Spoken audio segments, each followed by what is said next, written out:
আলাইকুম প্রিয় সাবস্ক্রাইবার বৃন্দ। আজ অনেক পরীক্ষিত অনেক জরুরি একটি আমল নিয়ে আসলাম। যেহেতু হজের মাস আসতেছে, এই মাসে অনেকে পুণ্য কাজ করেন, যারা নেক উদ্দেশ্য আছে। এটা হয়েছে আপনার পছন্দের ছেলে হোক মেয়ে হোক, তার সাথে বিবাহ হওয়ার জন্য একটি পরীক্ষিত আমল। তো এই আমলটি যারা করবেন, প্রথমত ওরা মুসলমান হতে হবে, নামাজি হতে হবে, মুত্তাকি হতে হবে। যারা ফরেজগার যদি না হন, এই আমলটি করে ফায়দা হবে না। যদি আমলটি করতে চান, প্রথমত আপনার নামাজটা 5 টাইম নিয়মিত পড়তে হবে।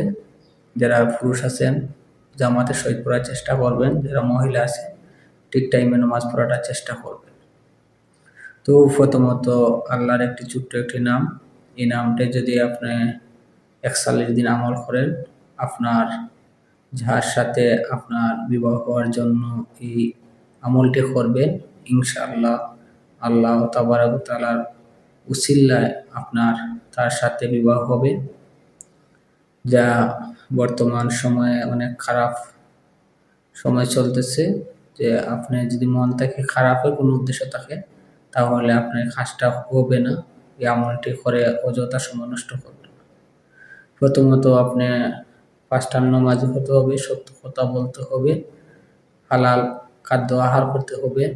পরে আপনি এই আমলটি করবেন ফজর নামাজের পর। নামাজ শেষ করছেন, আপনি জায়নামাজে অবস্থায় রবেন। প্রথমত দুরূদ ইব্রাহিম 11 বার পাঠ করবেন। এরপরে আপনি ইয়া ফাত্তাহু ইয়া ওয়াদুদ এই দুইটির নাম একসাথে আপনি 41 বার পাঠ করবেন। এরপরে আপনি আবার দুরূদ ইব্রাহিম 11 বার পাঠ করবেন। যদি দুরূদ ইব্রাহিম না পারেন, অনেক দুরূদ আছে। আর একটা দুরূদ আছে সাল্লাল্লাহু আলাইহি সাল্লাম, এটা আছে সুবহানাল্লাহি ওয়া বিহামদিহি সুবহানাল্লাহিল আযীম, এই দুরূদ আছে। তো সবচেয়ে উত্তম দুরূদ হলো দুরূদে ইব্রাহিম, যেহেতু নামাজে পাঠ করা হয়, অনেক জরুরি, কারণ এটা মর্তবাবান।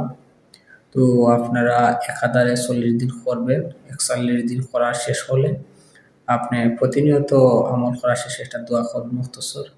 আল্লাহ পাক রব্বুল আলামিনের দরবারে আকুতি মিনতি করবেন নবী করিম সাল্লাল্লাহু আলাইহি সাল্লামের উসিলা লইয়া।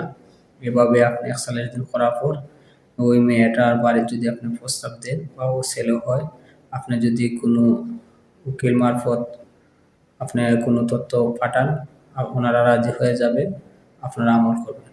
তো একটি শর্ত এর মধ্যে রয়েছে, যারা মহিলারা আমলটা করবেন, কুমারী মেয়েরা, আপনারা যেহেতু 41 দিন করা যাবে না, তো আপনারা একটি শর্ত রয়েছে, শুধু মহিলাদের বেলা আপনারা 11 দিন করে করবেন।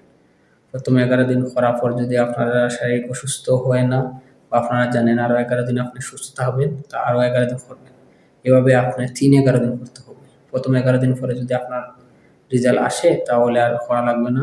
যদি না আসে, দ্বিতীয় 11 দিন করতে হবে। এভাবে আপনারা 11 দিন করবেন। করার পর আপনারা ইনশাল্লাহ আপনারা সাকসেস হবেন।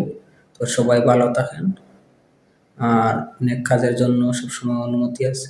ভালো কাজের এরাদা নিয়ে আপনারা আমলটা করলে 100% আপনারা সাকসেস হবেন ইনশাল্লাহ।